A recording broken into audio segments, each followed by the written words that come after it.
UAE tourism മന്ത്രിയും Emirates tourism authority ചെയർമാനുമായ Abdullah bin തൗക്ക് അൽമാരിയാണ് ഏകീകൃത ടൂറിസ്റ്റ് വിസയായ ഗ്രാൻഡ് വിസ ഉടൻ യാഥാർത്ഥ്യമാകുമെന്ന് വ്യക്തമാക്കിയത്.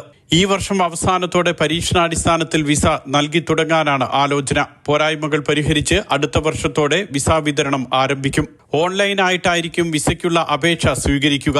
UAE, Saudi Arabia, Oman, Qatar, Kuwait, Bahrain എന്നീ 6 ഗൾഫ് രാജ്യങ്ങൾ ഒരൊറ്റ വിസയിൽ സന്ദർശിക്കാവുന്നതാണ് ഗ്രാൻഡ് ടൂറിസ്റ്റ് വിസ.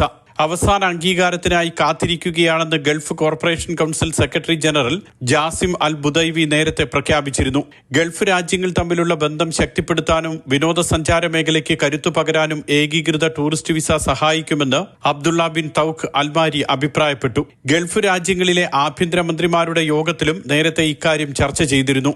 ഷെങ്കൻ മാതൃകയിലുള്ള ഏകീകൃത വിസ യാഥാർത്ഥ്യമാകുന്നത് പ്രവാസികൾക്കും ഏറെ ആശ്വാസമാണ്. ഒരൊറ്റ വിസയിൽ ഗൾഫിലെ എല്ലാ സ്ഥലങ്ങളും സന്ദർശിക്കാൻ ഇതോടെ കഴിയും.